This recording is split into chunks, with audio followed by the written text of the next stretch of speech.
Good afternoon, everyone, and welcome to our latest live interview from the European Parliament.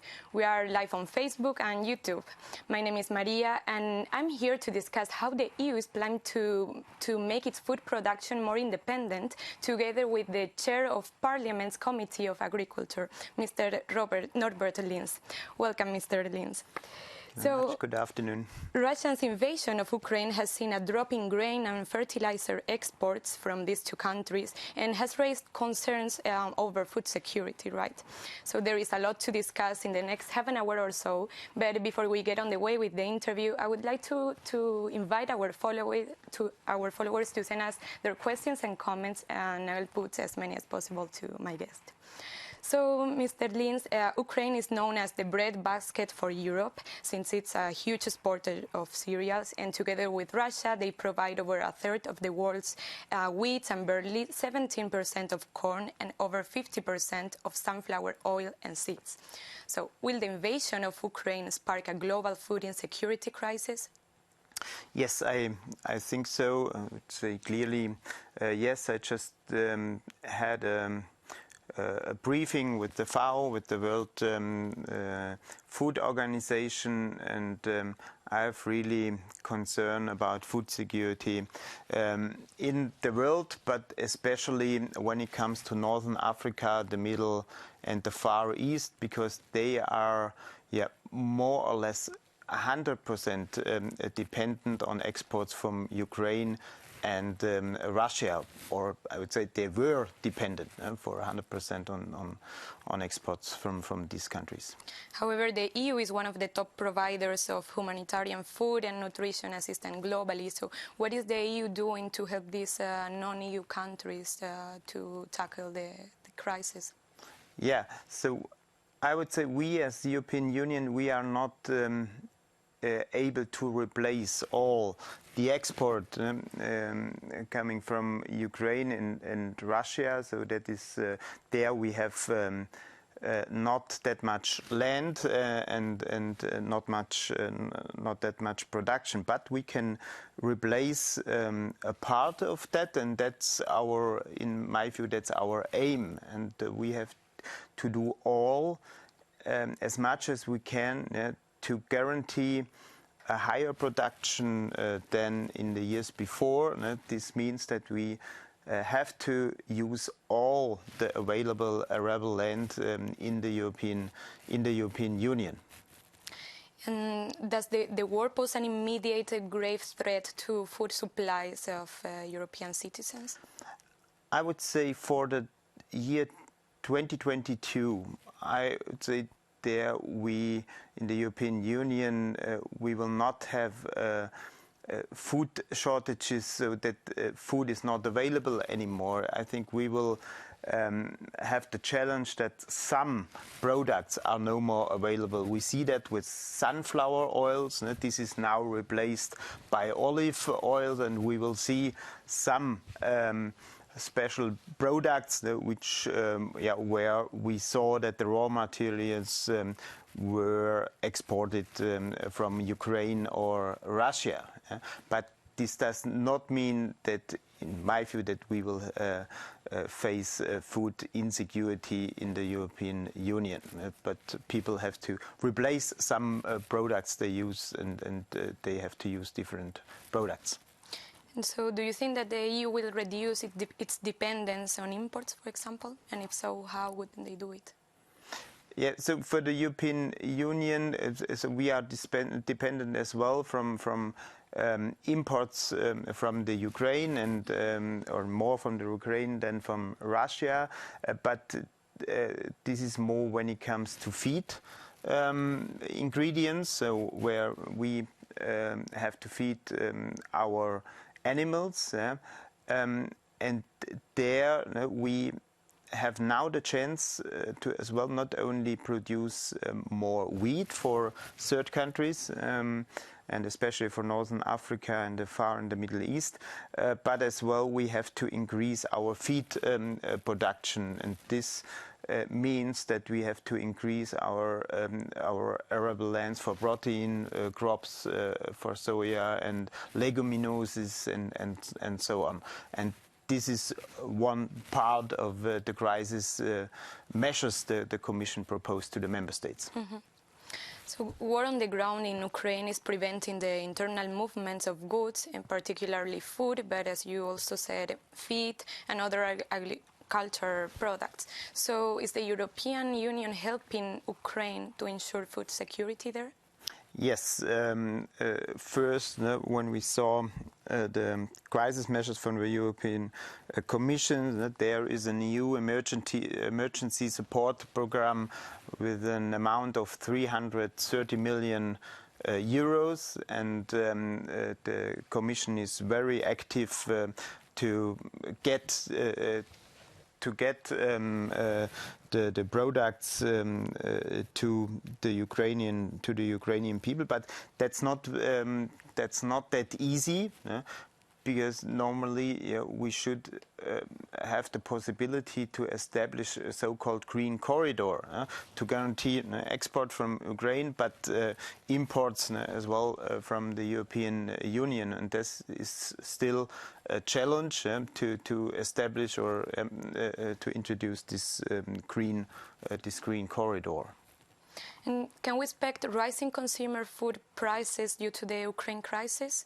And what can the EU do to tackle this? Yeah, so we see that all the prices for food are rising since months. So this was a trend before the Ukraine war, but it's clear that now the rise of prices remains still or will be higher than before.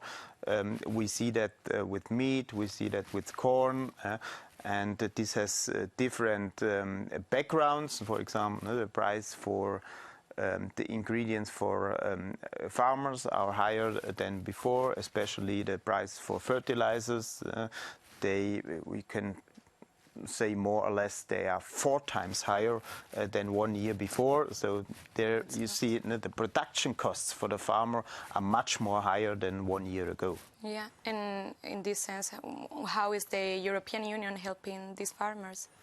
Yeah, first we use the first time in this CAP period the crisis reserve, and I appreciate that. The crisis reserve has an amount of 500 million euros, and this can be tripled by the member states. For example, my own member state, Germany, offers now an amount of 180 million euros to the farmers that they can deal with higher production costs and so on. So this is one instrument, and the Commission opened the possibility for member states to support farmers when it comes to fertilizers. That they can benefit from state aid from the member states to buy fertilizers. For example, my neighbor country Poland immediately used that measures. And the third one, and in my view the most important one, is that we opened the so-called ecological focus areas for the production for protein crops, but as well for weeds. And I appreciate that the Commission opened that area as well for the farmers to use pesticides to guarantee a good outcome, to guarantee a good harvest for this year. So these areas mean that that farmers now can use fertilizers that they couldn't use before, right? Yeah, so they have now the possibility to use especially pesticides, which was not allowed since 6 years, and they were obliged to use that area extensively. So this was not set aside land, but it was the obligation to use that in an extensive way. Yeah? And now they can intensify the land. And will this be provisional or temporary measures? Yes, it's clear a temporary measure, as you may know, that we are in the last year of the CAP from 2014 to 2022, And this means we are now in the last year of the current Common Agriculture Policy, and I fully support this, that this measure is for the time being allowed temporarily, so this means only for 2022. But we have, in my view, we have to open the discussion when it comes to 2023, because I see food shortages not only in 2022, so this will remain in 2023. So we have to guarantee that farmers are able to produce as much they can in 2023 as well. In relation to what you have just explained, we have a live question from one of our viewers. She's Albena, and she's asking, what is the understanding of your committee regarding seeking a balance between industrialization of agriculture and a more climate-friendly and more consumer-friendly production of food? Yeah, so there I would ask back, yeah, what does she mean with industrialization? So which farm, or how large should the farm be that a farm is an industrialized one? So no one answered me this question till now. Yeah? So this would be of interest for me to know what's industrialized and what is not. So when you look into my country, so we have 27 member states. We have totally different agriculture structures. For example, in my country, we have large farms in the eastern part of Germany. We have large farm or larger farms as well in the northern part. And where I'm from the south of Germany. Now we have the smallest farm in Germany, with the average size of 36 hectares. Or I give you another example. In Portugal, 90% of the farms they have an average, or they have a number of hectares which are less than 10 hectares. Yeah? So, and then another totally different situation in some, especially in the eastern part of the European Union, where we have in some areas really large scale farms, and in other you have the smallest farms in the European Union, often less than 1 or 2 hectares. So we have to find a balance between the question how we can guarantee food security on the one hand, and how can we guarantee that agriculture and the forest sector contributes to our climate and biodiversity goals. This is always a question in my committee. Yeah, it is true that after Russia invaded Ukraine, there have been many discussions about suspending some environmental protection in the name of maximizing production. So, would you say food security could be compatible with organic farming? Yes, so in my view, as I was shadow rapporteur for the organic regulation since 2014, I would say I'm very much in the details of this sector, and I'm convinced that the organic sector can contribute not only to a sustainable agriculture production, but as well to food security. But I think the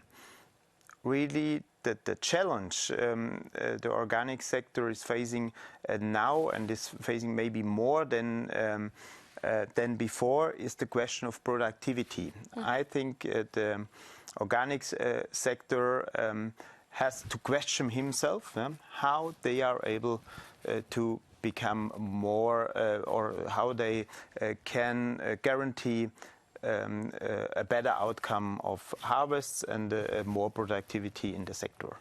And what is the position of the Parliament on this? If you could tell us more details about how these debates went at the Parliament? Yes, so in the last week we had, on the one hand, a communication by the Commission and the elements we talked about before, and at the same time we as Parliament prepared resolution on food security.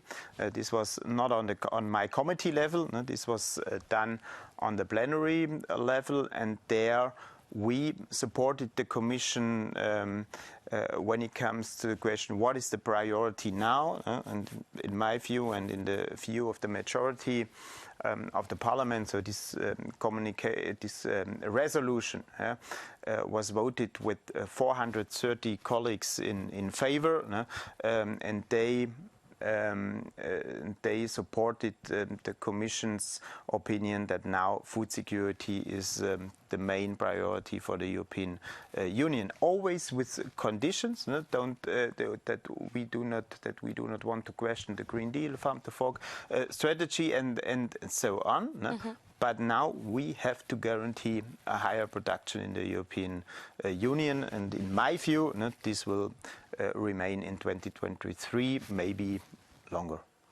So, Mr. Lins, you mentioned that the common agriculture policies are, well, the agriculture policies are very different across EU countries, but how will the new common agriculture policy and the EU country plans contribute to increase food security and resilience in Europe? Yeah, on the one hand, we decided to go on with the two pillars of the common agriculture policy. So there, you have the first pillar with the direct payments for the farmers, and on the one hand, the second pillar, which supports farmers to be more sustainable, to do more for climate, biodiversity, and animal welfare. So these are the main elements which farmers has to deal with. And on the other hand, I would say with the more flexibilities for the member states to deal with the so-called eco schemes, there is room to adapt policies, and maybe to change a little bit policies, which we now have seen in the national strategic plans. So, in my view, there is a need to adapt some elements, and I hope that there is political willingness in the European Parliament to deal with this question. But the most important one for farmers was always to guarantee the support for the upcoming years. So this means for the years 2023 till 2027, and this is guaranteed with the new Common Agriculture Policy. Going back to the comments of our audience, there is one from Ralitsa Ivanova, and she says, the food will be so expensive soon, and we can't afford it. We won't be able to afford it. Could you answer to her, maybe? Do you think that we won't be able to afford food?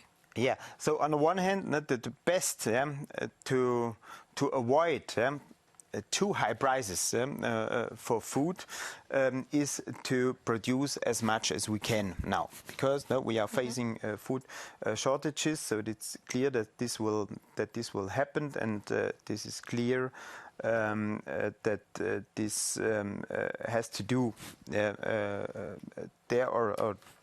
there is a background that the more food we produce, the less the price will be for this food. This is one argument. And the other one, I see there, this is more a question how the member states would have to deal when there are people in their countries which are no more able to buy, I would not say to buy food as such, but to buy enough food, because they are the poorer ones in their country.